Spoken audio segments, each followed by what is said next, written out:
Dada que hoy vamos a ver el último tema de historia de la iglesia, la historia de la iglesia es mucho más extensa de lo que yo pienso y de lo que usted piensa. En términos generales, aproximadamente en el año 3000 y fracción después de Cristo, después de Cristo era Constantino, ¿cómo se llama? El emperador romano, donde él ve una visión y ve una cruz, y de ahí empieza la Iglesia Católica. Pero paralelamente ha habido siempre un pequeño remanente, o un remanente que ha permanecido siempre en la palabra de Dios, en la práctica de la Iglesia de Cristo. Entonces es una gran historia, y pues lo estaremos viendo en algún tiempo. Necesito empaparme de eso mucho, pero quise tomar como referencia lo que es la iglesia, de la iglesia, digamos, primitiva, como lo llaman muchos, o la iglesia primaria, como le dicen otros, o la primera iglesia que hubo, donde los apóstoles fueron esos hombres que Dios usó para establecer las bases. El fundamento es Cristo, pero ellos fueron usados por Dios como columnas para enseñar la doctrina que hoy la iglesia de Cristo debe de practicar. Pero no solamente nos enseñaron doctrina, sino también principios. Y los principios son aquellas cosas que nosotros tenemos que practicar, que nos dan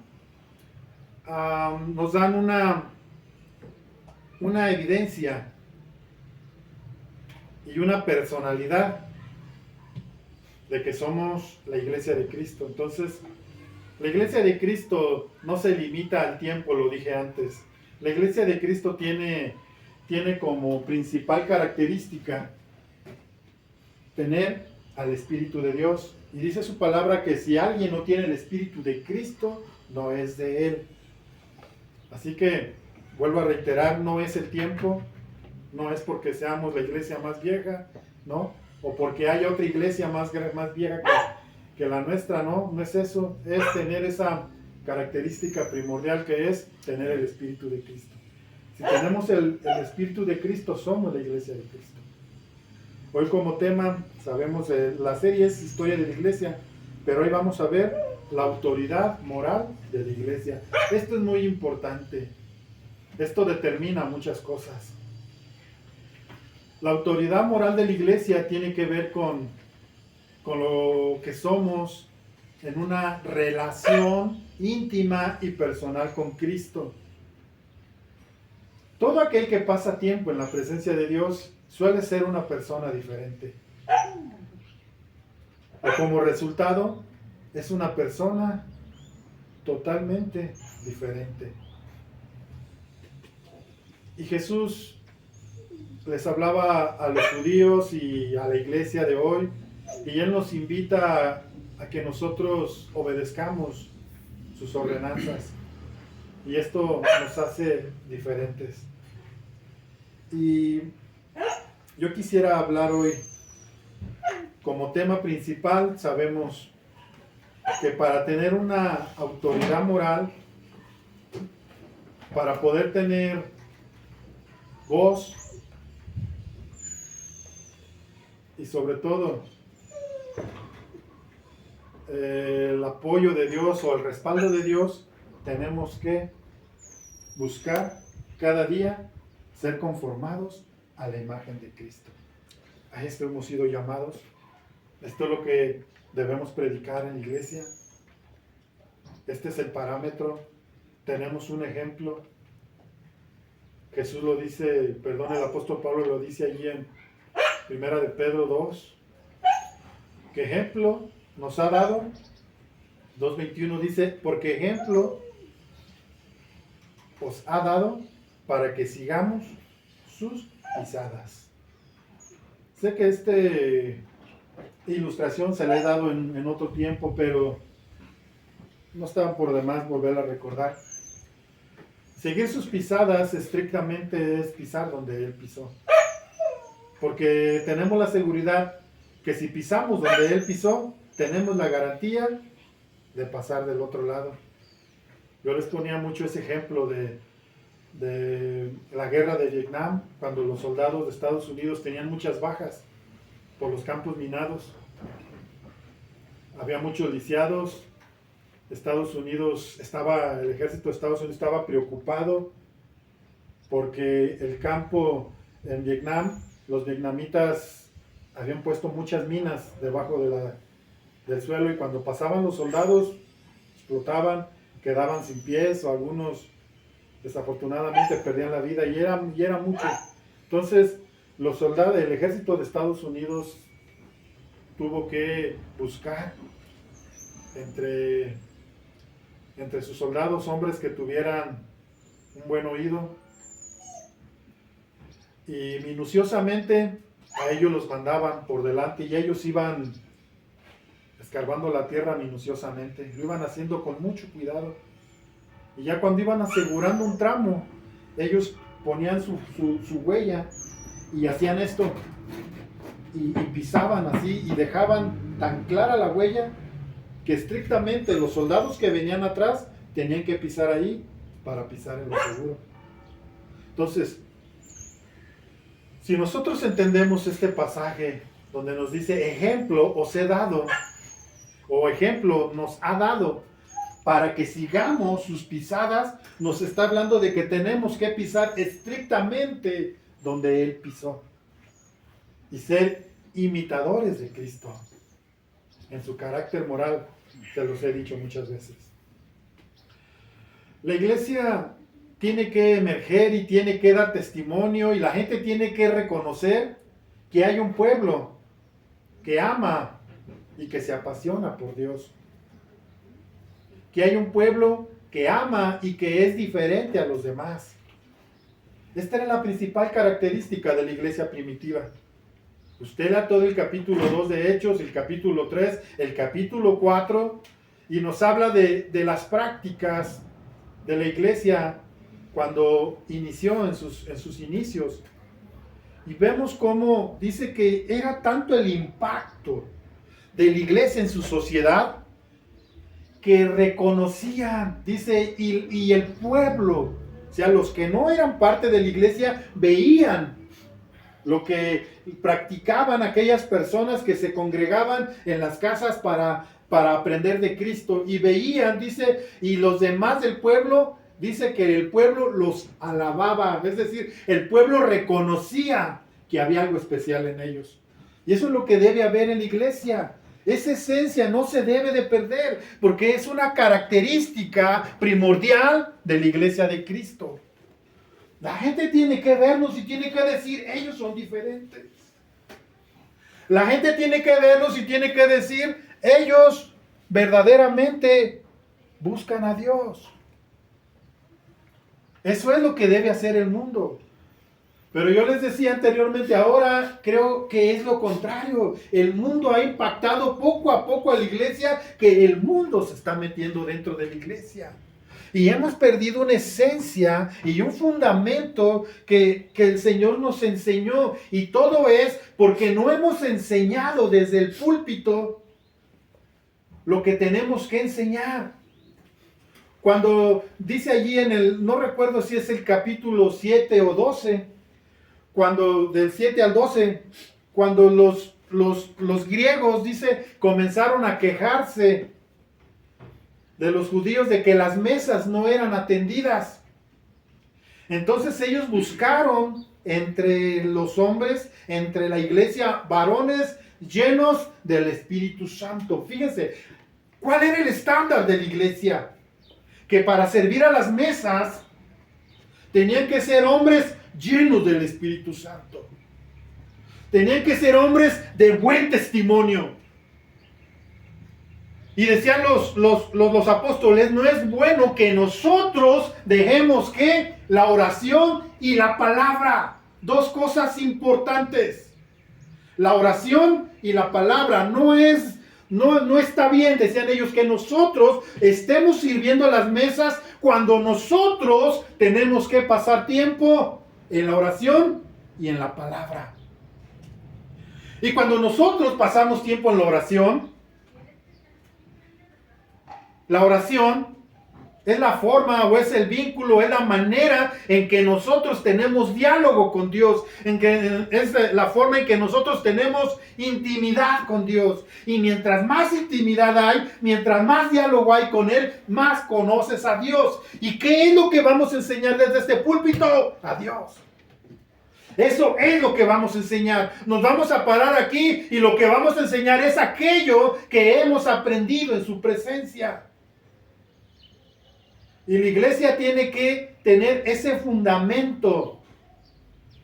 Entonces, por eso el mundo se ha ido metiendo poco a poco a la iglesia. Porque no hemos enseñado lo que tenemos que enseñar. Tenemos que enseñar a Cristo.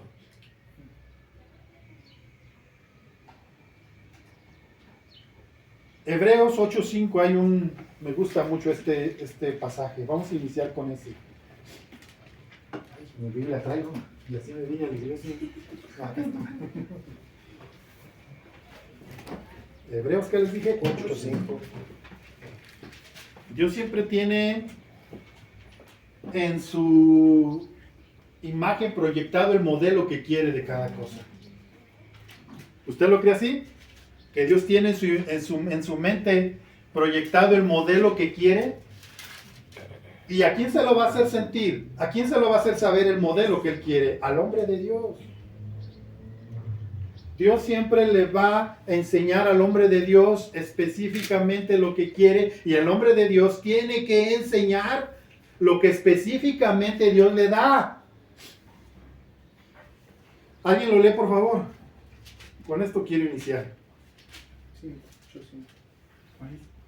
Sí, por favor, 8.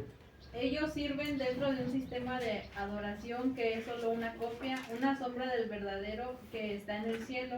Pues cuando Moisés estaba por construir el tabernáculo, Dios le advirtió lo siguiente: asegúrate de hacer todo según el modelo que te mostré aquí en la montaña. Asegúrate de hacer todo lo que te mostré, todo el modelo que te mostré aquí en la montaña, en la presencia de Dios. Dios le indicó a Moisés cómo quería el tabernáculo de reunión. Y aquí específicamente dice que eran sombras de lo que habría de venir. El tabernáculo de reunión era un simbolismo de Jesús. Pero nosotros no estamos aprendiendo a Jesús como un simbolismo, lo estamos aprendiendo como esa persona, como ese ser que vino y derramó hasta la última gota de su sangre para redimirnos del pecado y de la muerte, y para presentarnos delante del Padre, para reconciliarnos con Dios. Eso es lo que estamos viendo. Nosotros no estamos viendo una figura, estamos viendo al verdadero y al único Salvador. Entonces, nosotros tenemos la revelación correcta. Usted tiene la revelación correcta de Cristo. Y si no la tiene es porque no la busca. Porque cuando nosotros tenemos la revelación correcta, hacemos específicamente lo que se nos indicó. Entendemos cuál es el plan de Dios, entendemos qué es lo que Dios quiere para que nosotros lo podamos expresar, porque no solo a Cristo se predica.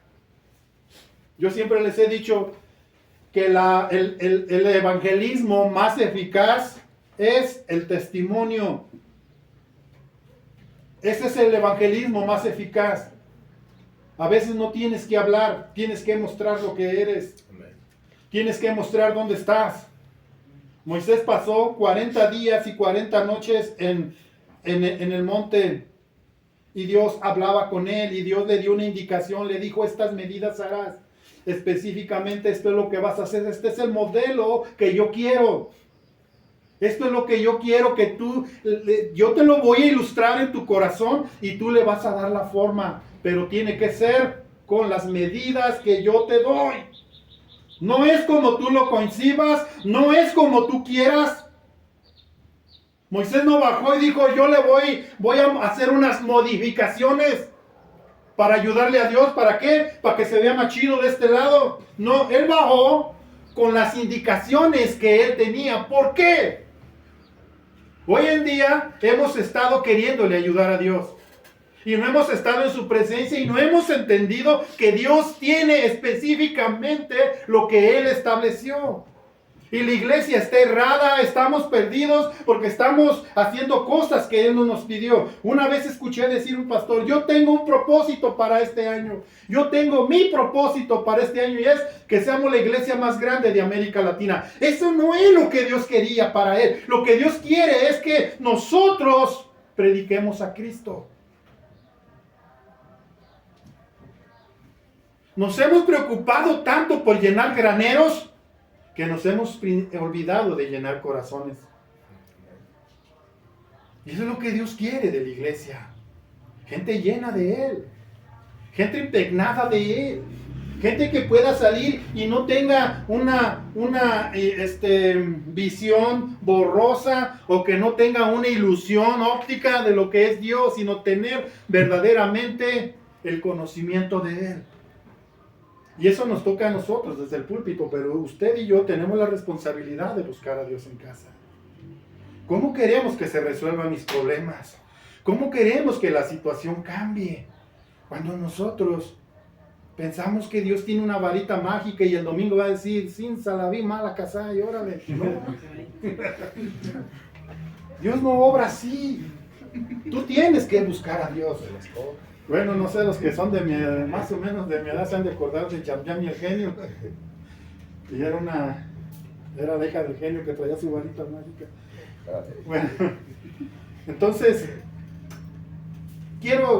me gustó mucho este versículo porque me ilustra que Dios siempre en su mente tiene específicamente lo que Él quiere. Pero ¿a quién se lo va a enseñar? ¿Quién va a entender el mensaje de Dios? ¿Quién va a entender el propósito de Dios? Tenemos que pasar tiempo con Dios. Si no pasamos tiempo con Dios, no vas a tener la revelación correcta de Dios. A pesar de que nos la ha dado en su Hijo. Dice, en el tiempo pasado, Dios habló a través o por medio de los profetas, pero ahora nos habla a través de su Hijo. Y nos habla a través de su Hijo. Pero no entendemos lo que su Hijo quiere. ¿Y por qué no lo entendemos? Porque no oímos. No hemos estado en su presencia. Y hay 4 cosas que yo quiero enseñar hoy.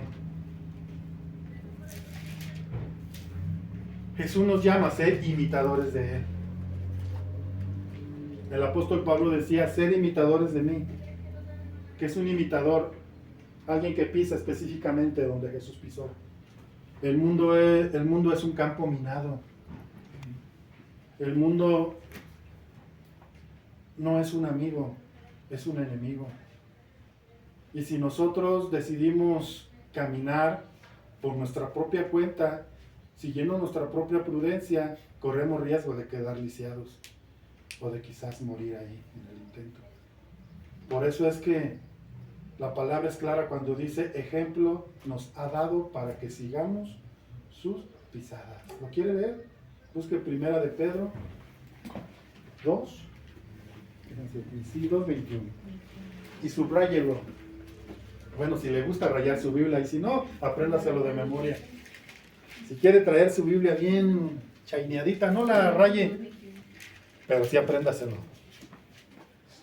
Si alguien le da lectura, por favor, délo. Sí dijo Primera de Pedro. Sí, Primera de Pedro 2:21. ¿Qué dice? Pues Dios los llamó a hacer lo bueno, aunque eso signifique que tengan que sufrir, tal como Cristo sufrió por ustedes. Él es su ejemplo y deben seguir sus pasos. La Reina Valera dice, para esto fuisteis llamados. Y ahí dice, ¿cómo, hija? Otra vez, no lo primero. Pues Dios los llamó a hacer lo bueno. Es lo mismo. Dios nos llamó a hacer lo bueno y para esto fuimos llamados. ¿Cuál es el propósito para el cual fuimos llamados? Es la segunda vez que yo leo en la Biblia cuál es el propósito de Dios al que somos llamados, y el resumen es ser conformados a la imagen de su Hijo. A eso fuimos llamados. Ese es el propósito para la iglesia, parecernos a Él. Ese es el propósito, ahí lo dice claramente. Él sufrió y nosotros qué, a ver, vuelvo otra vez, escuchen. Pues Dios los llamó a hacer lo bueno, aunque eso signifique que tengan que sufrir. Hasta ahí. Aunque eso signifique que ¿qué? Hoy nadie quiere pagar el precio. Hace rato, bueno, ayer, estaba viendo unos cortos de deporte, pero entre esos me salió un breve testimonio. Vi a un joven deportista, después de que ganó su carrera de atletismo, darle la gloria a Cristo y decir: yo le doy la gloria y la honra a mi Señor Jesucristo. Y yo los invito a que vengan al conocimiento de Él. ¿Y saben qué pasó? Se fue la señal de una manera misteriosa. Le cortaron.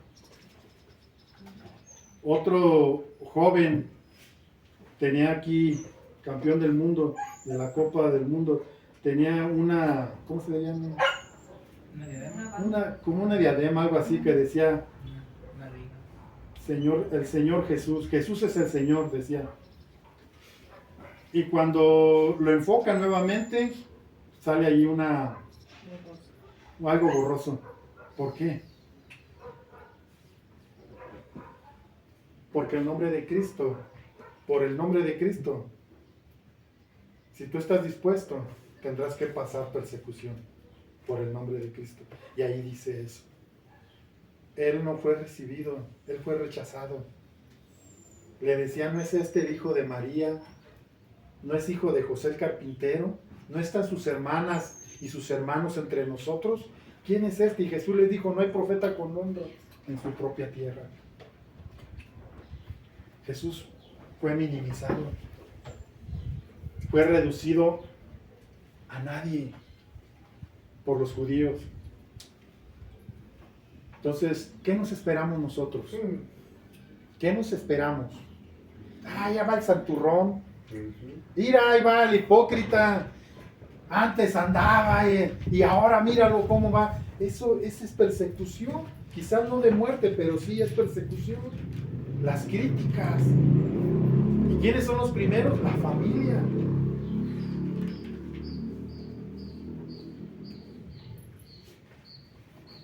Porque Jesús así lo dijo: tus enemigos serán los de tu propia casa.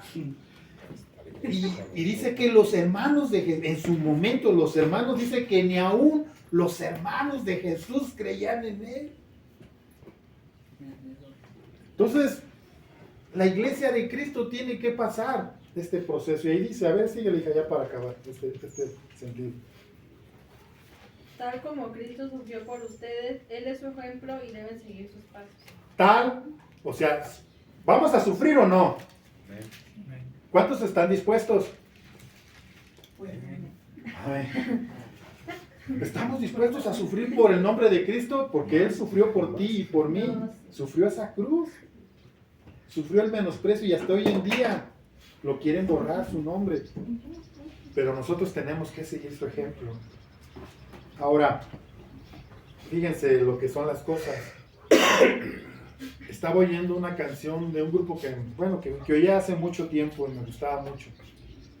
Y ellos tienen una canción que se llama Mensaje de Amor.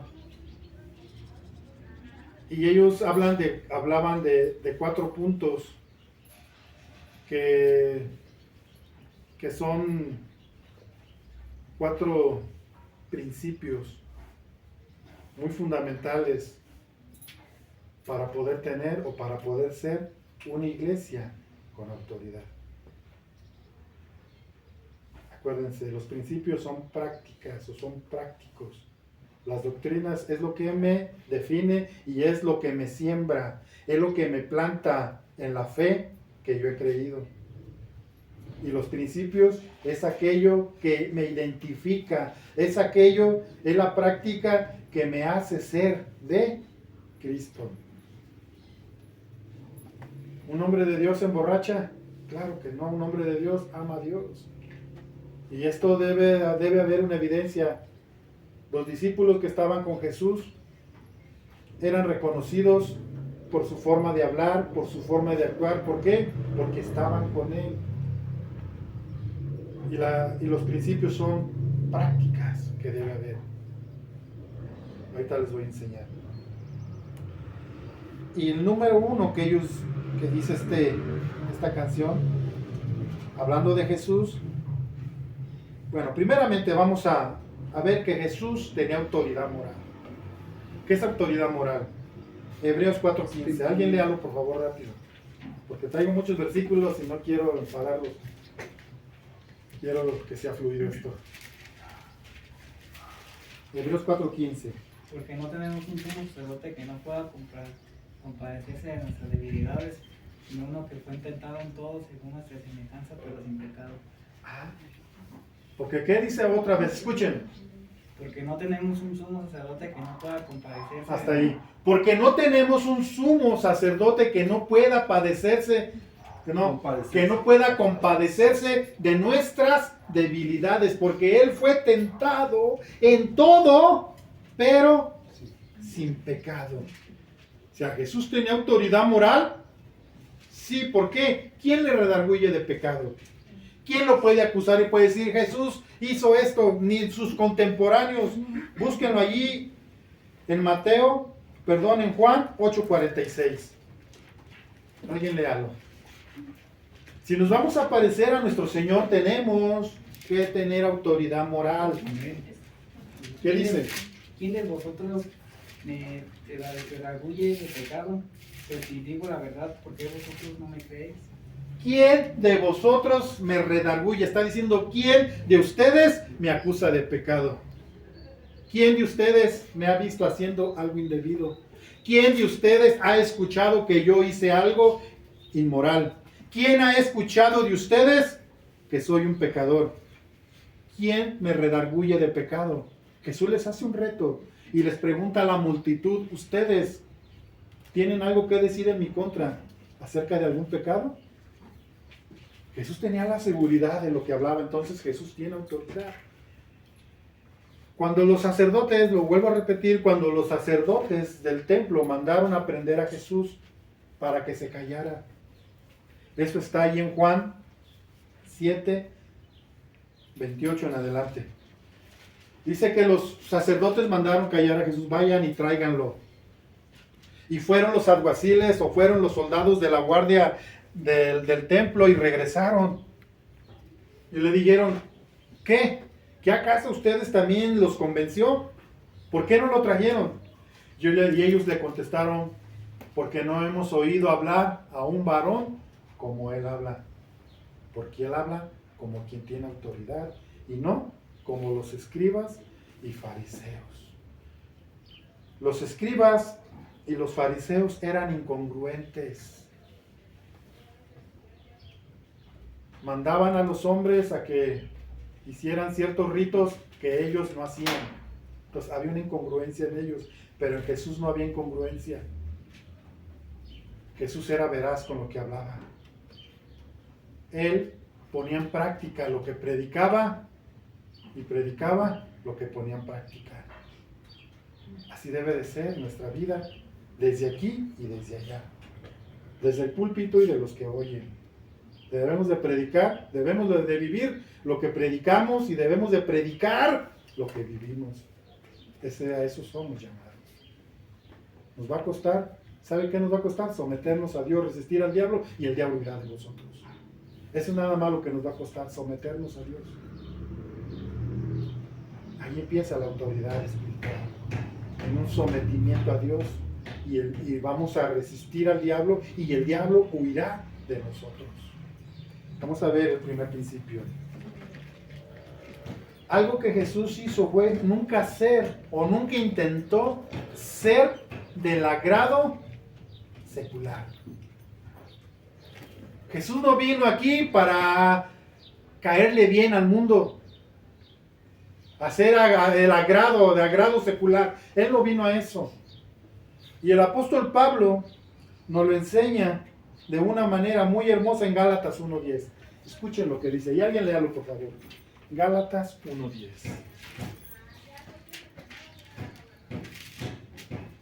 queda claro que no es mi intención ganarme el favor de la gente, sino el de Dios. Si mi objetivo fuera agradar a la gente, no sería un siervo de Cristo.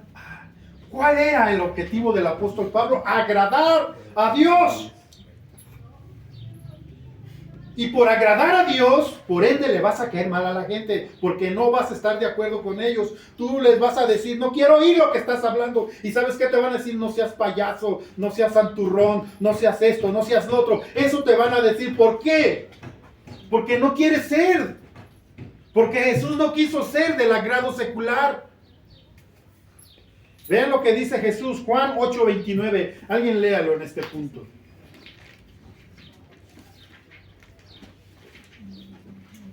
Y el que me envió conmigo está. Y el que me envió conmigo está. No me ha dejado solo el Padre, porque yo hago siempre lo que me agrada. ¿Por qué está Dios? ¿Por qué estaba Dios con Jesús? ¿Por qué? ¿Cuál era la garantía de que Dios va a estar contigo cuando tú hagas lo que a Él le agrada? Aunque esto represente perder tu mejor amigo. Aunque esto represente perder aquellas personas con las que estás conviviendo. Acuérdate, las malas conversaciones corrompen tus buenas costumbres. O las malas compañías corrompen tus buenas costumbres. Si tu intención es agradar a Dios, tienes que obedecer a Dios. Si quieres que Dios esté contigo, tienes que romper con aquello que es una influencia mala para ti. Aquellos que te dicen, una no es ninguna. ¿Qué tiene? Nadie te ve. Ten cuidado. Dios no nos llamó a ser del agrado secular,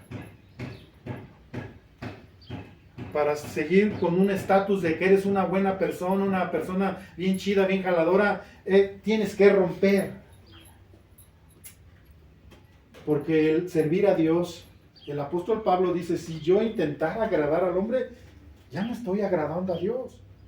Porque yo no quiero agradar a los hombres, yo quiero agradar a Dios. Y si tú quieres agradar a Dios, eso te va a llevar a una autoridad moral. El día que tú les tengas que decir, o el día que ellos tengan una gran necesidad en su corazón, te van a buscar a ti. Ellos van a ir contigo, porque tú tienes a Dios, porque tú amas a Dios, y porque Dios te respalda y Dios está contigo. Tú vas a ser un hombre de testimonio. Jesús no quiso ser del agrado secular, por eso ellos estaban en contra de Él.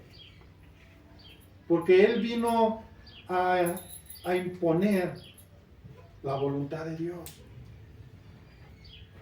a enseñar la voluntad de Dios. Y si tú quieres seguir a Cristo, vas a tener enemigos, pero es mejor. Yo no sé si tengas un amigo, una amiga que no es la persona que debes escuchar. Pero si hay alguien o hay algo por ahí, acuérdate, Dios no te llamó a ser del agrado secular. Dios te llamó a agradarlo a Él, servirlo a Él, buscarlo a Él. A eso te llamó Dios. Número 2. Nunca diluyó su mensaje para hacerlo divulgar. ¿Qué es diluir? Quitarlo. Diluir es aligerarlo. Y usamos muchos sinónimos a veces nosotros para diluir. La palabra que es dura. La palabra es directa y la palabra que cambia al hombre es la palabra dura, la palabra fuerte, la palabra confrontadora, la palabra que te dice quién eres, la palabra que te saca, que te descubre, la palabra que te hace sentir mal. Esa es la palabra completa. Porque muchas veces usamos términos como Dios te ama y Dios te quiere como eres. Cuidado. Dios te ama, pero no te quiere como eres. Dios quiere que seas como Él. Y de alguna manera hacemos que el mensaje de Dios se diluya. Y eso es lo que se predica hoy en día. Un día le preguntaron al pastor Joel Osteen, ¿por qué no hablas de pecado en tu iglesia? Dices que la gente viene del mundo lastimada. La gente viene del mundo con mucho dolor en su corazón y se supone que en este lugar les vamos a enseñar a Cristo, sí, pero acuérdate que Cristo dijo que si no te arrepientes de tu pecado, morirás. Entonces tenemos que decirle a la gente el peligro en el que está. No diluyamos la palabra, por más dura que sea. Al final de cuentas la palabra tendrá que cumplir su labor o tendrá que cumplir el propósito para lo que es enviada. Vamos a leer allí. En Juan 6, vamos a buscarla, Juan 6, 60.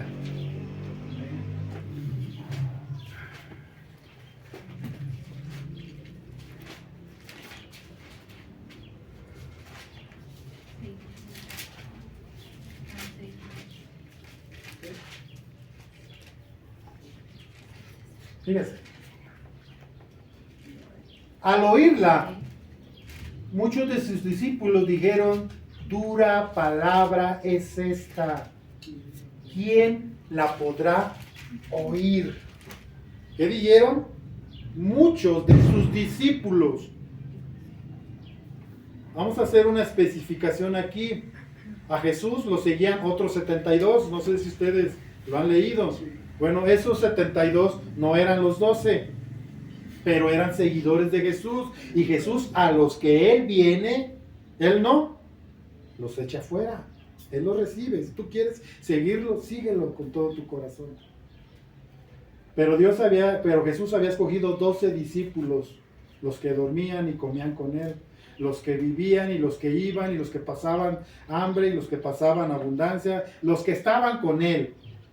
Entonces, cuando ellos escuchan decir que Jesús les dice que es necesario comer su carne y beber su sangre, porque su carne es verdadera comida y su sangre es verdadera comida. Entonces ellos dijeron, es una doctrina diabólica, esto es algo que no podemos soportar. Él estaba hablando de que nosotros teníamos que vivir su vida, teníamos que sufrir su vida.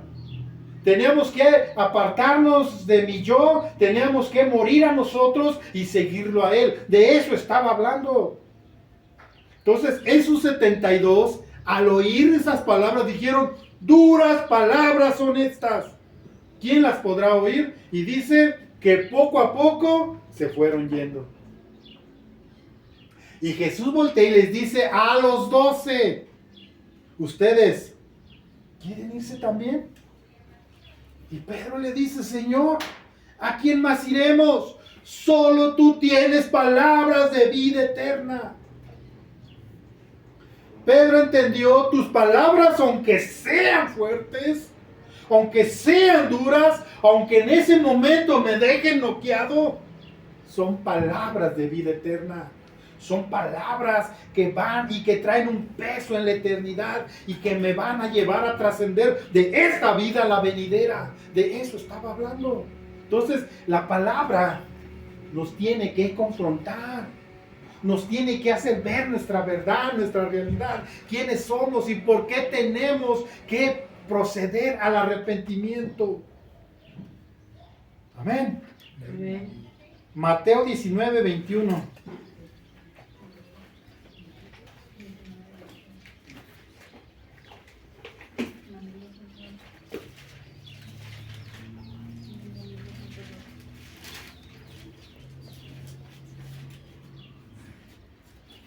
¿Qué dice Carlita, por favor? Jesús le dijo, si deseas ser perfecto, anda, vende todas tus posesiones y entrega el dinero a los pobres. Síguele. Y tendrás tesoro en el cielo. Después ven y sígueme. Síguele, hija. Cuando el joven escuchó lo que Jesús le dijo, se fue triste porque tenía muchas posesiones. Entonces Jesús dijo a sus discípulos, les digo la verdad, es muy difícil que una persona rica entre en el reino del cielo. Lo repito, es más fácil que un camello pase por el ojo de una aguja a que un rico entre en el reino de Dios. Los discípulos quedaron atónitos. Entonces, ¿quién podrá ser salvo?, preguntaron. Jesús los miró y les dijo, humanamente hablando es imposible, pero para Dios todo es posible. Hasta ahí. ¿Qué preguntaron los discípulos? O sea, si este estándar es muy alto, ¿quiénes van a poder ser salvos? ¿De qué estaba hablando Jesús? Jesús estaba hablando de los apegos al mundo. Vuelvo a repetirlo, Jesús no está enojado con los ricos, al contrario, si un rico se arrepiente, Dios lo acepta. Pero ¿es con qué está enojado? Con el amor al dinero. La avaricia. ¿Y qué tenía este joven rico? Este joven rico tenía una buena intención, su deseo era seguir a Jesús. Pero las palabras de Jesús lo confrontaron. Los mandamientos, ¿sabes? Los he guardado desde mi niñez. Bueno, pero una cosa te falta, practicarlos. Porque una cosa es aprenderlos y otra cosa es practicarlos. Le dice, una cosa te hace falta, sí, pero una cosa te hace falta. Vende todo lo que tienes, dáselo a los pobres y ven y sígueme. ¿Y qué hizo el joven? Se fue triste porque era mucho a lo que tenía que renunciar. La palabra de Dios lo confrontó. La palabra de Dios le dijo lo que era claro. Nosotros decidimos si esa palabra la diluimos para sentirnos bien, consolarnos, o verdaderamente estamos dispuestos a que la palabra verdadera, la palabra fuerte de Dios sea la que me transforme. No le quitemos. La palabra en su naturalidad es muy efectiva. Y es lo que debemos hacer. ¿Cómo se llama ese punto? No diluyó su mensaje al hacerlo pregonar. Número 3. No omitiste nada por no ofender. ¿Qué es omitir? Quitar, No ocultar, mencionarlo. quitar. No omitiste nada, o sea, dejó la frase tal cual, como es, aunque te ofendas. Si la palabra no te ofende, no es palabra. Decía un predicador, un pastor no debe de ser o el más odiado o el más querido, pero en un término medio. Un pastor que predica la verdad normalmente no es bien visto. Y un pastor que te da por tu lado y es buena onda. O debemos de ser el más amado o el más odiado. Y Jesús no omitió nada por no ofender. Mira las palabras tan fuertes. Juan 8:37. 8:37. Dice así. Sé que sois descendientes de Abraham, pero procuráis matarme. O sea, una incongruencia ahí. Ustedes dicen que son hijos de Abraham, pero me quieren matar. Porque mi palabra, ¿por qué lo querían matar? ¿Por qué? Porque su palabra no haya cabida en tu corazón. Dice así. A ver, ¿dónde estaba? 37. Sé que sois descendientes de Abraham, pero procuráis matarme porque mi palabra no haya cabida en vosotros. Yo hablo lo que he visto cerca del Padre, y vosotros hacéis lo que habéis oído acerca de vuestro Padre. Está haciendo una diferencia aquí. Mi Padre y el Padre de ustedes eran judíos, eran descendientes de Abraham en la carne, pero no por ser descendientes quería decir que estaban en la voluntad de Dios. Y mira lo que dice. Respondieron y le dijeron, nuestro padre es Abraham. Jesús les dijo, si fueseis hijos de Abraham, la obra de Abraham harías. Pero ahora procuran matarme a mí, hombre que os he hablado la verdad, la cual he oído de Dios. ¿No hizo esto Abraham? Vosotros hacéis la obra de vuestro padre. Entonces le dijeron, nosotros no somos nacidos de fornicación. Un padre tenemos que es Dios. El 42 es el fuerte.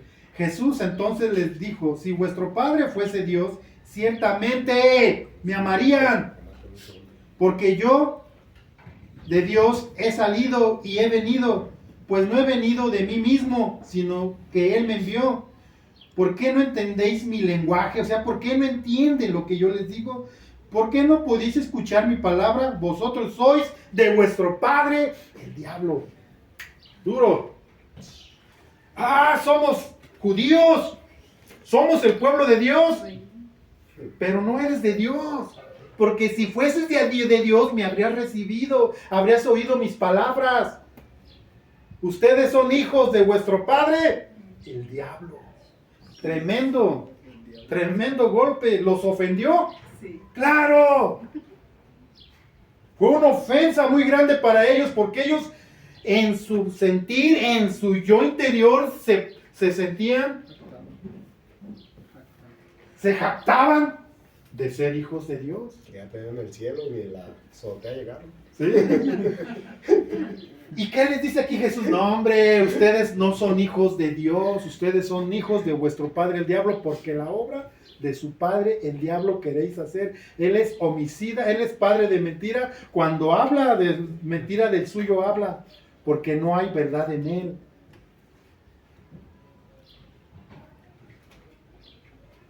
Entonces Jesús les da con todo ahí. ¿Omitió algo? Les digo, ay, se van a sentir mal si les digo que son hijos del diablo. ¿Verdad que no dijo eso? Ay, sí les diré o no les diré que son hijos del diablo. Y ahí estaba Jesús, ahí. Se van a ofender y no vayan a cachetear aquí todos. La soltó. Ustedes son hijos de vuestro padre el diablo. Y claro que se les sirvió la sangre y querían en ese momento acabar con él, pero no había llegado su tiempo de morir, pues. Entonces, ese es cuando nosotros tenemos esa autoridad moral, no omitimos nada. Claro, la palabra no es para condenar al hombre, también debemos de pedirle a Dios que nuestras palabras vayan sazonadas con sal. O sea, sí, no se trata pues también de llegar y condenar al mundo y ofender a la gente, no, pero no omitir lo que dice la palabra, a eso me refiero, a lo que dice la palabra. Llamarle a cada cosa por lo que es según la palabra, a eso me refiero. Y número 3, no número 4.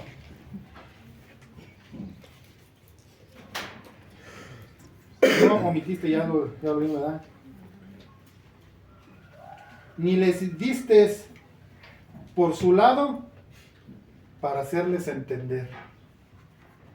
A veces le damos a la gente por su lado, nah, tú estás bien. ¿Eh? Sí. Ah. Ahí la llevas.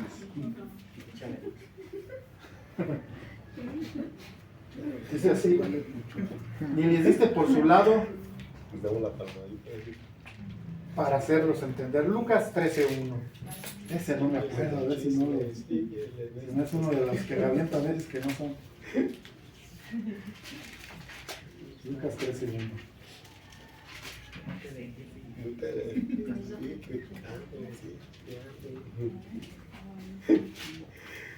Ah, miren, sí es.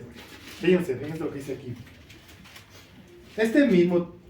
En este mismo tiempo estaban allí algunos que le contaban acerca de los galileos cuya sangre Pilato había mezclado con lo de los sacrificios de ellos. Respondiendo Jesús les dijo, ¿pensáis que estos galileos, porque padecieron tales cosas, eran más pecadores que todos los galileos?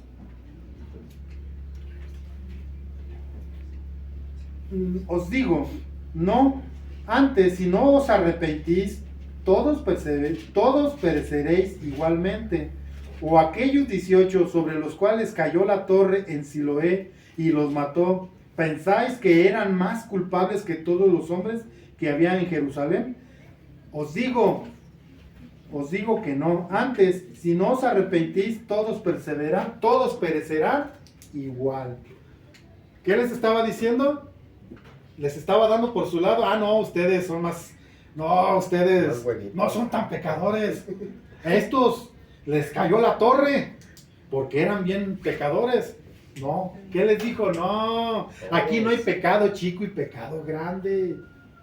Aquí lo mismo es robarte un banco que robarle el dinero a tu mamá, robarle el cambio a tu papá. Es lo mismo, es robar.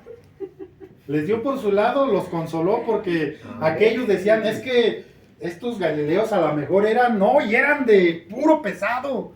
Eso sí merecía que Pilatos les echara a perder su sacrificio, mezclando la sangre de ellos con la de su sacrificio.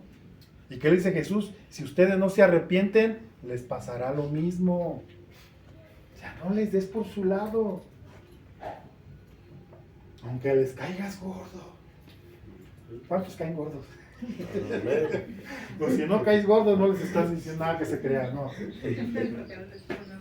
Estos son 4 principios que nosotros tenemos que atesorar en nuestro corazón. Porque la iglesia de Cristo tiene que tener autoridad moral.